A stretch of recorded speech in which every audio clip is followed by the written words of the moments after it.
Madame, Monsieur, bienvenue et merci de suivre l'actualité sur Business 24 Africa. À la une rencontre réunit experts, chefs d'entreprise et acteurs économiques autour de consultations pratiques destinées aux PME. Il s'agit de la 5e édition des Journées Conseil PME. Nous parlerons aussi de la 2e édition des Journées nationales de la microfinance qui auront lieu du 25 au 26 juin 2026. Et l'Institut national d'hygiène publique a procédé au lancement officiel du renouvellement du carnet international de vaccination. Des détails supplémentaires dans ce journal.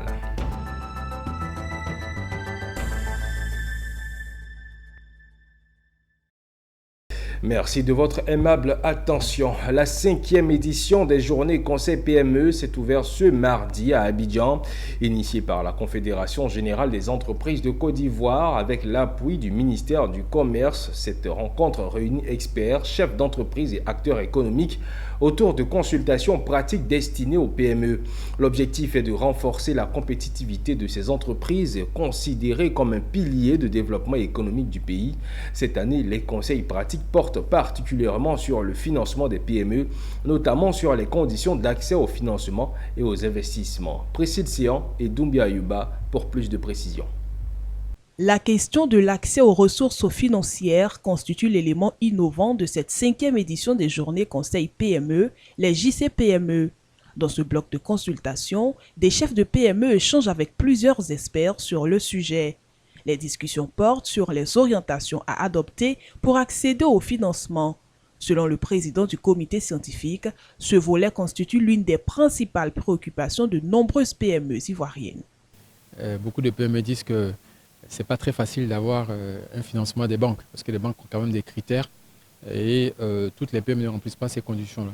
Donc il nous a paru approprié cette année de faire venir des fonds d'investissement qui sont des structures qui participent à la gouvernance des PME. Outre cet aspect, les consultations s'accentuent également sur les volets juridiques, comptables et fiscaux. Selon les organisateurs, l'enjeu est de taille. Les PME rencontrent d'importantes difficultés, alors que plus de 70% des ressources du PIB national sont attendues du secteur privé ivoirien. Nous avons écho d'un certain nombre de freins qui ne permettent pas justement aux PME d'éclore sur l'accès au financement, sur les conseils en termes de stratégie, sur la tenue de la comptabilité, sur la formalisation même parfois de la forme juridique de leur entreprise.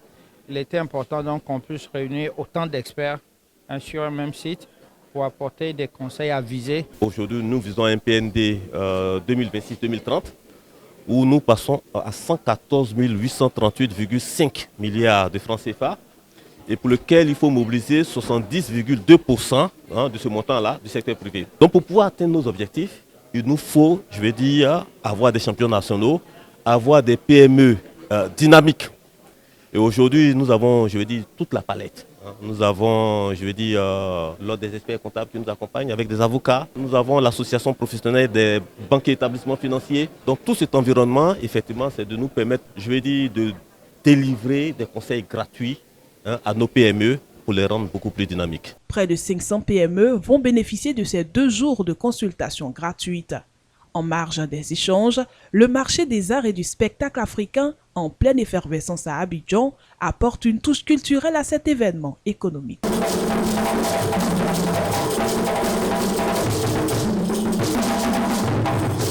Et parlons d'une autre journée, notamment celle nationale de la microfinance qui auront lieu du 25 au 26 juin 2026 à Abidjan Plateau. Pour cette 2e édition, les échanges vont se dérouler autour du thème la contribution des institutions de microfinance à l'inclusion financière et au développement socio-économique de la Côte d'Ivoire. L'annonce a été faite ce mardi par Cyril Tanoé, directeur exécutif de l'Association professionnelle des systèmes financiers décentralisés de Côte d'Ivoire, fêtière à l'origine de ces journées en collaboration avec Multiconsult Gestion. Konina Nourgo et Marius Seri pour le reportage. C'est une conférence qui annonce le grand retour des Journées nationales de la microfinance. Après la première édition en mars 2018, les JNM reviennent pour une 2e édition prévue du 25 au 26 juin 2026 au CRAE UEMOA à Abidjan Plateau. L'information a été donnée ce mardi 14 avril 2026 par le directeur exécutif de l'Association professionnelle des systèmes financiers décentralisés de Côte d'Ivoire. Et selon Cyril Tanoé, ces journées permettront de lever le voile sur l'impact des microfinances dans l'économie ivoirienne. Au jour d'aujourd'hui, au 31 décembre 2025, c'est un peu plus de 680 milliards, d'encours d'épargne qui ont été mobilisés par l'institution de microfinance, plus de 700 milliards d'encours de crédit, plus de 2 500 000 clients, sans perdre de vue que dans nos sociétés, une personne qui bénéficie d'un financement, cela réjaillit sur au moins 5 ou 6 personnes de la famille. Donc, vous voyez, quand on multiplie par 5, 6, c'est un peu plus de 12 millions de personnes qui sont touchées par les institutions de microfinance. Et cela n'est pas toujours su. Et il est bon que le grand public le sache. Avec plus de 2,5 millions de clients et plus de 700 milliards de francs CFA de crédit en cours à fin 2025, la microfinance s'impose comme un levier de développement. Une deuxième édition qui sera organisée par la PCFD avec la collaboration de la société Multiconsul Gestion dirigée par Lucien Aguiya. Vous avez des institutions qui, il y a 30 ans, quand on parle de microfinance, c'est des crédits de 15, 25, 30, 50 000, 100 000. Voilà, pour les vendeuses du marché, gourou, des choses comme ça. Aujourd'hui, vous avez des institutions de microfinance qui donnent des crédits jusqu'à 100, 150 millions. Donc, le microfinance impacte directement le développement de la Côte d'Ivoire. Donc, c'est un partenariat qui nous enchante. Il faut pousser la microfinance parce qu'elle est aujourd'hui au cœur même de l'économie de développement. À travers des conférences et des panels, plusieurs sujets d'actualité seront également débattus, notamment la digitalisation, les questions genre, l'agriculture et l'adaptation des produits de microfinance au secteur informel. Un dîner gala de distinction mettra fin à cette édition 2026 des Journées nationales de la microfinance. Autre information, celle du ministre-gouverneur du district d'Abidjan, Cissé Bakongo, qui a présenté ce lundi au cours d'une conférence de presse au casino de l'Hôtel Ivoire le bilan des actions menées en 2025 ainsi que les perspectives pour 2026. Générosé Aquadieu et Christian Guéhi étaient présents. Désordre urbain, inondations, relogement des populations. Le district autonome d'Abidjan veut accélérer sa transformation. Le ministre-gouverneur Cissé Ibrahim Bakongo a présenté le bilan 2025 et les perspectives 2026 ce mardi 14 avril au Sofitel Hôtel Ivoire d'Abidjan. Face aux médias, aux autorités politiques, aux partenaires et aux chefs traditionnels, le ministre-gouverneur Cissé Ibrahim Bakongo plante le décor. Objectif, renforcer la transparence et instaurer un dialogue permanent avec les populations. Que ce cadre de rencontre soit institutionnalisé pour nous permettre d'échanger périodiquement sur les activités du district autonome d'Abidjan dans un souci d'information, de transparence, de redevabilité et de dialogue permanent à travers vous avec les populations abidjanaises. Et pour cause, les pluies qui s'abattent sur la capitale économique, du fait de constructions anarchiques, de la prolifération des quartiers précaires dans les zones à risque, créent chaque année désolation, voire tragédie. Pour l'année 2026, de grands chantiers sont annoncés, notamment l'assainissement à l'approche de la saison des pluies. À titre d'illustration, là aussi, je me contenterai de citer les opérations ci-après. La restauration de l'ordre suit les emprises des grandes artères du district autonome d'Abidjan. L'aménagement de la baie du Banco dans la perspective de la création d'un pôle touristique. La construction au Banco d'un marché de fruits et légumes moderne, équipé, offrant toutes les commodités nécessaires à ce type d'infrastructure. La construction de 45 magasins à Agban Village. La construction d'une gare moderne multimodale à Agban Village. La construction de 40 magasins à Agamé, 220 logements, la réhabilitation du parc d'attractions Dominique Ouattara à la Riviera 3, la réhabilitation et l'équipement de la grande mosquée Salam d'Agamé. Autre priorité, le recasement des populations déguerpies de Boribana et de Port-Boué, avec plus de 17 milliards 700 millions de francs CFA prévus pour aménager les sites d'Anani et d'Anokwa, ainsi que la construction de 3124 logements pour 16 500 personnes déguerpies. Pour le district, l'objectif est clair, faire d'Abidjan une métropole moderne, plus sûre et mieux organisée pour le bonheur des populations. Intéressons-nous à présent la sécurité santé. Ce mercredi, l'Institut national d'hygiène publique a procédé au lancement officiel du renouvellement du carnet international de vaccination. Cet événement s'est déroulé au sein de son institution située à Treichville et vise à informer les populations, les professionnels de santé ainsi que les partenaires sur les nouvelles fonctionnalités et modalités de déploiement de ce document essentiel. Le reportage est signé Michel Brou et Richard Akeke. Le carnet international de vaccination, également connu sous le nom de certificat international de vaccination, est un document reconnu par l'Organisation mondiale de la santé dans le cadre du règlement sanitaire international 2025. Officiellement lancé, ce carnet international de vaccination atteste des vaccinations reçues, en particulier celles exigées par les voyages internationaux, comme le vaccin contre la fièvre jaune. Ce carnet intervient dans la surveillance sanitaire aux frontières et contribue à la protection de la santé publique à l'échelle internationale. En conformité avec les évolutions du règlement sanitaire international, nous avons procédé à la révision de ce document afin d'en renforcer l'authenticité, la traçabilité et la conformité aux standards internationaux. Le ministère en charge de la Santé soutient l'Institut national d'hygiène publique dans ses tâches techniques et veille à l'harmonisation des procédures au niveau national. Cet engagement vise à garantir que le renouvellement des carnets se fasse de manière équitable, accessible sur l'ensemble du territoire et dans la durée au bénéfice de la sécurité sanitaire de toutes les Ivoiriennes et de tous les Ivoiriens. J'en appelle maintenant à la responsabilité de chacun. Toutes les personnes titulaires de l'ancien carnet international de vaccination sont invitées, comme il a été dit tout à l'heure, dès à présent et pendant la période transitoire à se rendre au siège de l'Institut national d'hygiène publique ou dans l'une de ses antennes réparties sur toute l'étendue du territoire pour procéder au renouvellement de leurs documents. Monsieur le directeur, aujourd'hui nous célébrons un outil qui va être mis en place, mais qui est un outil essentiel pour la surveillance sanitaire aux frontières, un outil qui contribue à la protection de la santé publique. La cérémonie de lancement du renouvellement du carnet international de vaccination s'est achevée par une visite du centre de vaccination et permis de prendre connaissance des différents circuits d'enregistrement des demandeurs, d'élaboration et de délivrance du nouveau carnet de vaccination.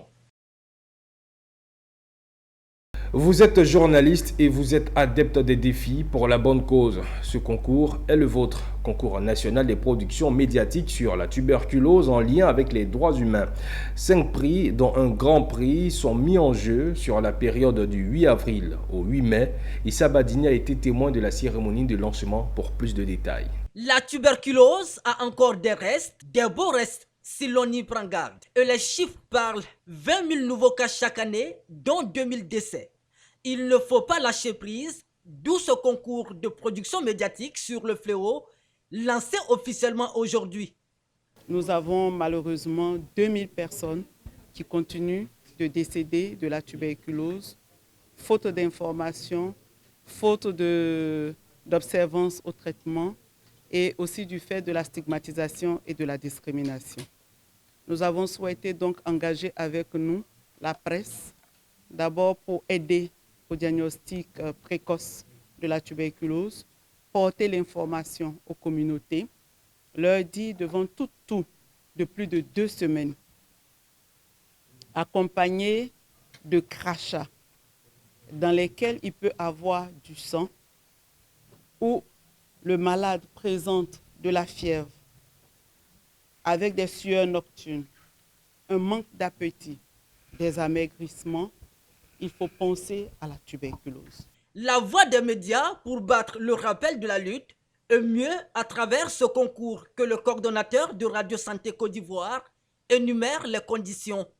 Les critères, c'est d'être journaliste d'abord, en première position, journaliste professionnel en Côte d'Ivoire, exerçant dans un des médias, que ce soit la radio, la télévision, la presse en ligne ou la presse écrite, et être reconnu légalement en Côte d'Ivoire pour pouvoir participer au concours de production médiatique au profit de la tuberculose, à sensibiliser les populations sur la tuberculose en lien avec le droit international, avec les droits humains. Aussi, il y a des différentes thématiques qu'il faut pouvoir aborder dans cette dynamique, qui est d'encourager les populations à aller au dépistage. Parce que là, ici, il y a aussi la désinformation, il y a aussi le manque d'informations que les communautés ont. Ils pensent pouvoir guérir cette maladie à la maison. Un grand prix et 4 prix sectoriels sont sur la table. Les postulants doivent rendre leur copie avant le 8 mai, date de la proclamation des résultats. Le concours est l'œuvre de l'ONG Alliance Côte d'Ivoire en partenariat avec Radio Santé Côte d'Ivoire. Et toujours à Abidjan, où le secteur événementiel s'enrichit d'une nouvelle adresse, l'espace événementiel Signature, qui a ouvert officiellement ses portes le vendredi dernier à la Riviera Bonomin. Une cérémonie placée sous de hauts patronages, comme nous le dit Enis Bogou et Christian Guy. Situé non loin de la pharmacie Bonomin, ce nouvel espace veut s'imposer comme un lieu de référence pour les événements professionnels et culturels à Abidjan. La cérémonie se tient sous la présidence du ministre du Plan et du Développement, Souleymane Diarra-Souba. Cette ouverture qui marque l'arrivée d'un nouvel acteur dans le secteur événementiel ivoirien. Madame la promotrice Stéphanie Kouassi, je voudrais à cet instant précis vous féliciter pour votre audace. Vous féliciter pour votre sens de l'initiative. Vous démontrez que la jeunesse et les acteurs économiques ivoiriens ont du talent et savent prendre des risques utiles pour créer de la valeur ajoutée et pour créer des emplois. Je voudrais également vous rassurer que le gouvernement de Côte d'Ivoire, à travers ses différents démembrements, le guichet unique du développement des entreprises, la Société des garanties pour les PME, et également toutes les structures du ministère en charge le ministère en charge du tourisme et le ministère en charge de la culture seront disposés à vous accompagner pour toutes vos initiatives privées et qui contribuent, comme vous le savez, à la transformation structurelle de notre économie. Dans un contexte où l'entrepreneuriat joue un rôle essentiel dans le dynamisme de notre économie, une telle initiative mérite d'être saluée et être encouragée. Je voudrais donc féliciter chaleureusement Madame Stéphane Kouassi pour son audace, sa détermination et son sens de l'innovation. L'espace événementiel Signature que nous inaugurons aujourd'hui s'annonce déjà au regard du cadre comme un cadre de référence, un lieu où qualité, accueil et excellence se conjugueront pour offrir une expérience unique à sa clientèle. Nous sommes proches de nos clients, c'est déjà ça. Et je pense qu'on apporte un peu plus de confort à la clientèle. On est sur, je pense, 300 personnes à l'intérieur et dehors, à peu près 150 personnes. Nous avons vraiment étudié sur le terrain, voir un peu ce qu'il y avait, ce qui n'avait pas. Et c'est dans cette optique-là que nous avons ouvert l'espace Signature. Donc je pense que quand même on a essayé de faire des efforts par rapport aux autres salles.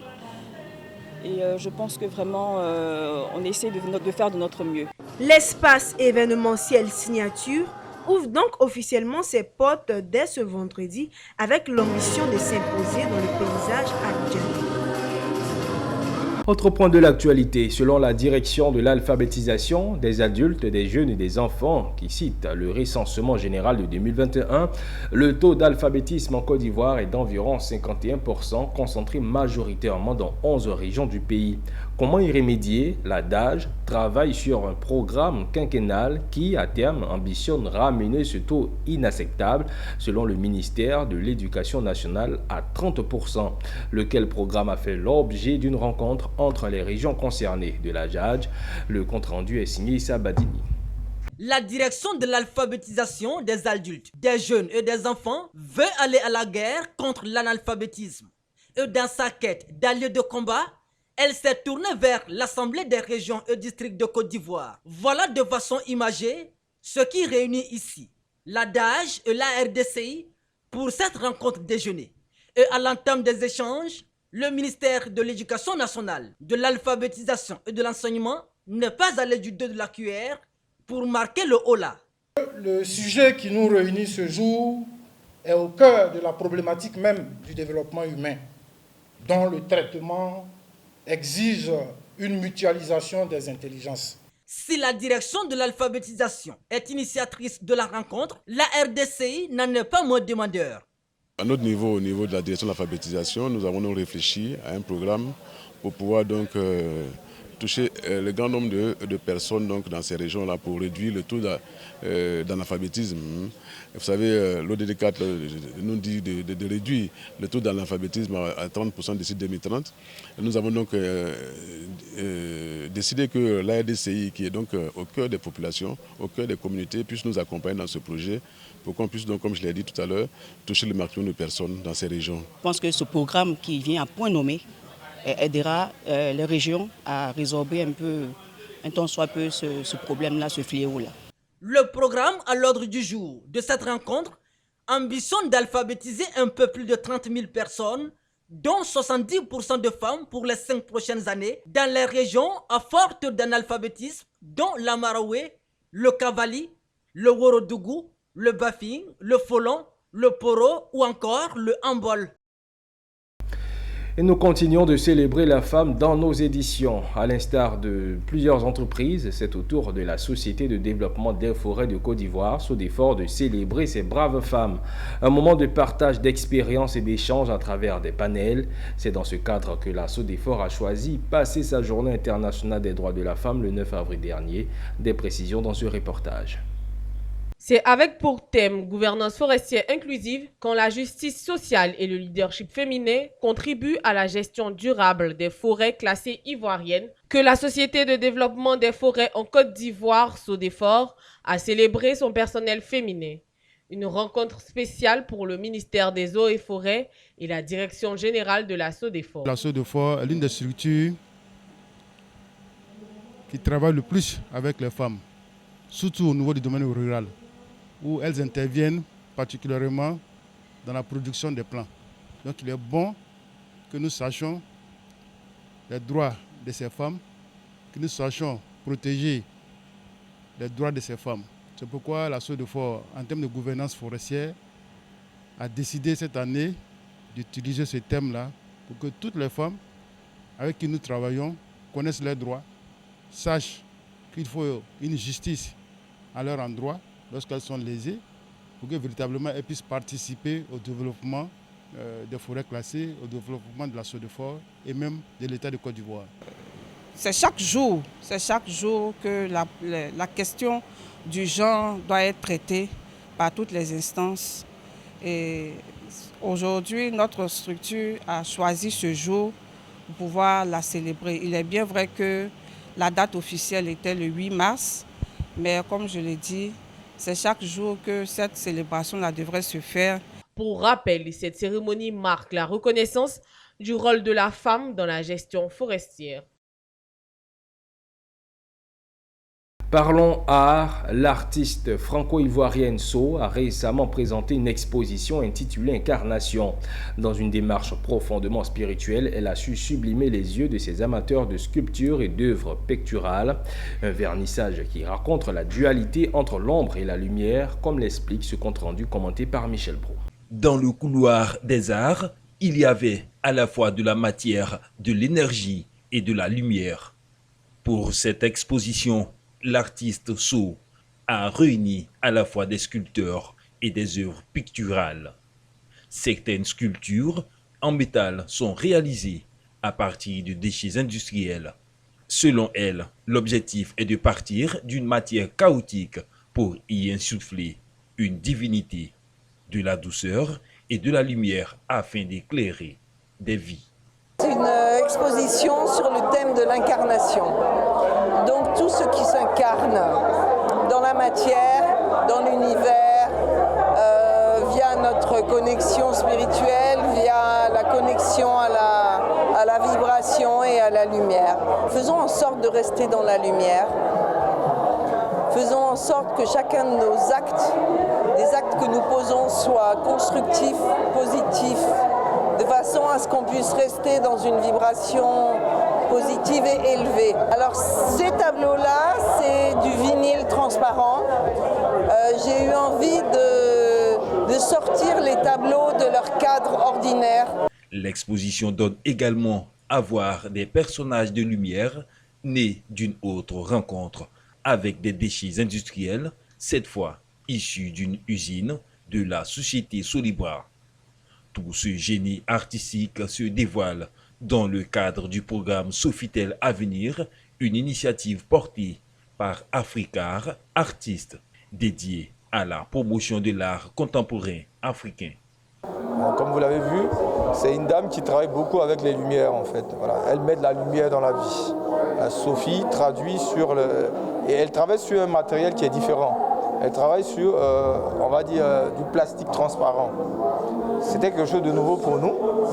Elle est sortie un peu du classique, où on travaillait sur la toile. Et ça nous a beaucoup touchés. Rendez-vous est donc pris avec l'art le mois prochain pour découvrir la richesse cachée derrière l'imagination de nos artistes. Le Conseil régional de l'IFU poursuit la planification de ses actions pour l'année 2026. Réunis à Daokro, les conseillers régionaux ont tenu la deuxième réunion de l'exercice afin de faire le bilan du premier trimestre et de définir les perspectives de développement pour le mois à venir. Le reportage de notre correspondant régional Kra-Augustin est commenté par Konina Norko. La deuxième réunion de l'exercice 2026 du Conseil régional de l'IFU s'est tenue ce vendredi 3 avril à Daokro, dans la salle Traoré Adam Kolia, en présence du préfet de région, du corps préfectoral, des autorités coutumières et des élus locaux. Les conseillers ont fait le point des activités menées depuis le début de l'année. Les différents rapports présentés ont été adoptés et appréciés à l'unanimité par les conseillers, marquant leur satisfaction quant aux actions engagées et aux perspectives annoncées. En ce qui concerne les réalisations et le côté administratif de 2025, nous l'avons fait et les conseillers, en notre absence, ont donné le quitus pour la bonne exécution des travaux, mais également pour l'impact que les différents travaux ont sur la population de la région. Je voudrais saisir l'occasion pour remercier tous les conseillers régionaux, remercier les membres du CESER, remercier également les agents du conseil qui, jour et nuit, sont sur le terrain pour faire en sorte que nos ambitions, notre vision se traduisent effectivement sur le terrain. Pour que nous arrivions à une région harmonieusement développée, où il faut bon vivre et où la paix est notre partage quotidien. Le président du conseil régional a salué l'engagement des conseillers et des agents pour leur travail accompli sur le terrain. Il les a encouragés à poursuivre leurs efforts dans l'attente de la mise à disposition de la subvention de l'État pour accélérer la réalisation des projets au profit des populations. La rencontre s'est achevée dans un climat de satisfaction générale en attendant la troisième réunion de l'exercice 2026. On se rend à Bidiololowi, localité située à 15 km de Bandoukou, où les populations et les autorités ont procédé à l'investiture du tout premier président de l'histoire du président de la mutuelle de développement de la localité en la personne de Koulibaly Aboudraman. Cette célébration a été marquée par la pose de la première pierre du futur centre de santé rural de la localité. Anissé Kwadjo nous donne plus de détails. Bidiololowi, sous-préfecture de Gouméré, département de Bandoukou. Les populations connaissent une ambiance particulière à l'occasion de l'investiture du tout premier président de l'histoire de leur mutuelle de développement. À la personne de Koulibaly Aboudraman, avec les autorités, ont procédé à la pose de la première pierre du futur centre de santé rural du village. Car pour se soigner, les populations de la localité sont obligées d'effectuer de longues distances pour recevoir des soins appropriés. Ma vision pour la mutuelle, c'est le développement en général de Bidio. On débute par un centre de santé. Comme ça, s'il y a un collège et que les gens sont malades, ils peuvent venir se soigner. Pour cet événement, qui marque un tournant décisif pour le développement du village, les populations étaient accompagnées par la marraine, Madame Koulibaly Namina, cadre de la région. Monsieur le Président, je le sais, très battant, très compétitif. Le seul conseil que je peux lui donner, de foncer.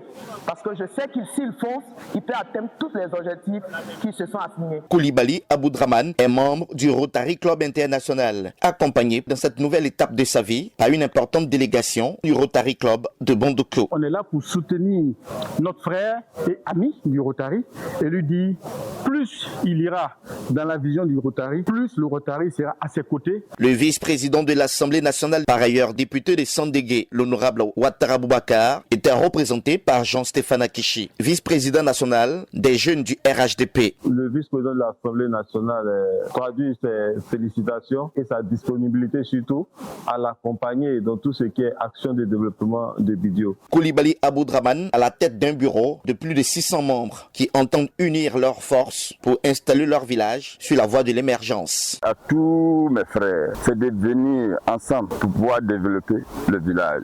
En marge de cette cérémonie, les autorités ont procédé à une opération de planting d'arbres à l'école primaire du village. Objectif, contribuer au renforcement du couvert forestier ivoirien. À Bloloquin, la gouvernance locale se veut transparente et résolument tournée vers le développement. Réunis en session ordinaire le week-end dernier, les conseillers municipaux ont adopté à l'unanimité le compte administratif du maire tout en posant des actes concrets en faveur de la population. Retour sur une rencontre marquée à la fois par des décisions administratives et des actions sociales. Théodore Kanga. À l'ordre du jour de cette réunion statutaire, figuraient notamment l'exécution du budget 2025 et l'adoption du compte administratif du maire. Le maire Wahi Thierry s'est réjoui de la forte mobilisation des conseillers municipaux et des populations, qu'il considère comme un témoignage de l'intérêt accordé au développement de la commune. Le compte administratif vient d'être approuvé. Mais à côté de ça, nous avons voulu faire de ce conseil un moment de retrouvailles. Un moment de retrouvailles avec notre commune sœur, dirigée par mon aîné, le maire Denis Casio. Nous avons voulu aussi que ce conseil soit un conseil qui regroupe les fils et les filles de la sous-préfecture de Bloloquin, notamment le canton Nia au nord. Et vous avez constaté avec nous que tous les responsables traditionnels de ces différents villages-là ont honoré de leur présence ce conseil. La municipalité a profité pour déployer une partie de ses activités, à savoir l'appui aux indigents, l'appui aux handicapés, les aides sociales. Donc ils nous ont permis de faire beaucoup de dons aujourd'hui. Mon jeune frère Thierry Wahi, avec toute son équipe, sont en train donc d'abattre un travail important pour Bloloquin. Et nous avons donc lancé un appel à l'endroit de tous les parents, les femmes, les jeunes, la chefferie. Quand vous avez un fils qui se bat et qui améliore vraiment votre situation sociale, il faut le soutenir. Délocalisé à Goya, cette deuxième session a également servi de cadre à des actions sociales. Le maire a procédé à l'inauguration du foyer des jeunes réhabilités et équipés, ainsi qu'à la distribution de nombreux dons, dont des fauteuils de chef, du matériel sanitaire et des vivres. D'abord, nous saluons l'initiative de décentraliser les conseils. C'est une manière pour le conseil municipal de se rapprocher de la population et c'est pourquoi nous sommes heureux. Aujourd'hui, ce que nous recherchons, c'est la joie, le bonheur de tous les parents. À travers cette session, le conseil municipal de Bleurequin réaffirme son engagement à poursuivre et à intensifier les actions en faveur du développement local et de l'amélioration des conditions de vie des populations. Et voilà, c'est la fin de ce journal. Merci à tous de l'avoir suivi. Restez en notre compagnie. Le programme lui se poursuit sur Business 24 Africa. Portez-vous bien.